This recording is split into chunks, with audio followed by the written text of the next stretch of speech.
साथियों, इस साल 16 जनवरी से शुरू होकर अप्रैल महीने के अंत तक भारत का वैक्सीनेशन कार्यक्रम मुख्यतः केंद्र सरकार की देखरेख में ही चला। सभी को मुफ्त वैक्सीन लगाने के मार्ग पर देश आगे बढ़ रहा था। देश के नागरिक भी अनुशासन का पालन करते हुए अपनी बारी आने पर वैक्सीन लगवा रहे थे। इस बीच कई राज्य सरकारों ने फिर कहा कि वैक्सीन का काम डिसेंट्रलाइज किया जाए और राज्यों पर छोड़ दिया जाए। तरह तरह के स्वर उठे, जैसे कि वैक्सीनेशन के लिए एज ग्रुप क्यों बनाए गए। दूसरी तरफ किसी ने कहा कि उम्र की सीमा आखिर केंद्र सरकार ही क्यों तय करे। कुछ आवाजें तो ऐसी भी उठी कि बुजुर्गों का वैक्सीनेशन पहले क्यों हो रहा है। भांति भांति के दबाव भी बनाए गए। देश के मीडिया के एक वर्ग ने इसे कैंपेन के रूप में भी चलाया। साथियों, काफी चिंतन मनन के बाद इस बात पर सहमति बनी कि राज्य सरकारें अपनी तरफ से भी प्रयास करना चाहती हैं, तो भारत सरकार को क्यों इतराज हो और भारत सरकार इतराज क्यों करे।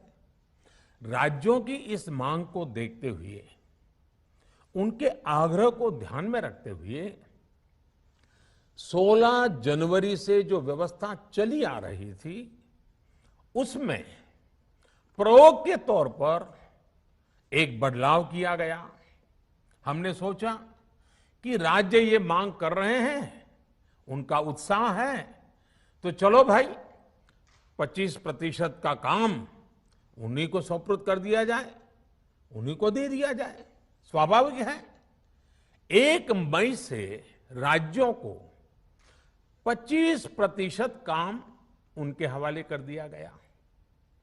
उसे पूरा करने के लिए उन्होंने अपने अपने तरीके से प्रयास भी किए। इतने बड़े काम में किस तरह की कठिनाइयां आती हैं, ये भी उनके ध्यान में आने लगा। उनको पता चला पूरी दुनिया में वैक्सीन की क्या स्थिति है, इसकी सच्चाई से भी राज्य परिचित हुए। और हमने देखा, एक तरफ मई में सेकेंड वेव, दूसरी तरफ वैक्सीन के लिए लोगों का बढ़ता रुझान, और तीसरी तरफ राज्य सरकारों की कठिनाइयां। मई में 2 सप्ताह बीतते बीतते कुछ राज्य खुले मन से ये कहने लगे कि पहले वाली व्यवस्था ही अच्छी थी। धीरे धीरे इसमें कई राज्य सरकारें जुड़ती चली गई।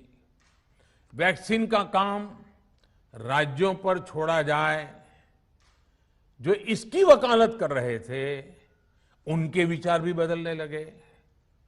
एक अच्छी बात रही कि समय रहते राज्य पुनर्विचार की मांग के साथ फिर आगे आए। राज्यों की इस मांग पर हमने भी सोचा कि देशवासियों को तकलीफ ना हो, सुचारू रूप से उनका वैक्सीनेशन हो। इसके लिए 1 मई के पहले वाली, यानी 1 मई के पहले 16 जनवरी से अप्रैल अंत तक जो व्यवस्था थी, पहले वाली पुरानी व्यवस्था को फिर से लागू किया जाए। साथियों, आज ये निर्णय लिया गया है कि राज्यों के पास वैक्सीनेशन से जुड़ा जो 25% काम था, उसकी जिम्मेदारी भी भारत सरकार उठाएगी। ये व्यवस्था आने वाले 2 सप्ताह में लागू की जाएगी। इन 2 सप्ताह में केंद्र और राज्य सरकारें मिलकर नई गाइडलाइंस के अनुसार आवश्यक तैयारी कर लेगी। संयोग है कि 2 सप्ताह बाद 21 जून को ही अंतर्राष्ट्रीय योग दिवस भी है। 21 जून सोमवार से देश के हर राज्य में 18 वर्ष से ऊपर की उम्र के सभी नागरिकों के लिए भारत सरकार राज्यों को मुफ्त वैक्सीन मुहैया कराएगी। वैक्सीन निर्माताओं से कुल वैक्सीन उत्पादन का 75% हिस्सा भारत सरकार खुद ही खरीदकर राज्य सरकारों को मुफ्त देगी। यानी देश की किसी भी राज्य सरकार को वैक्सीन पर कुछ भी खर्च नहीं करना होगा।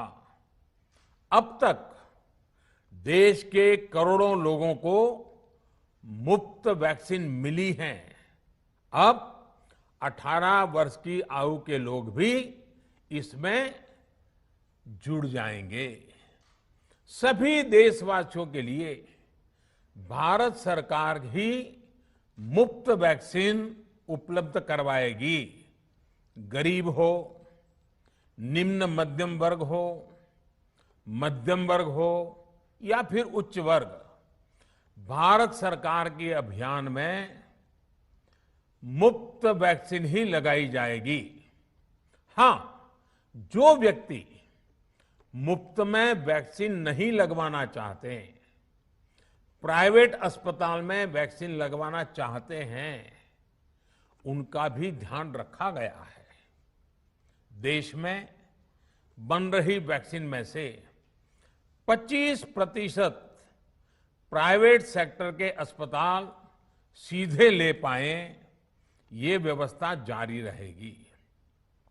प्राइवेट अस्पताल वैक्सीन की निर्धारित कीमत के उपरांत एक डोज पर अधिकतम 150 रुपये ही सर्विस चार्ज ले सकेंगे। इसकी निगरानी करने का काम राज्य सरकारों के पास ही रहेगा।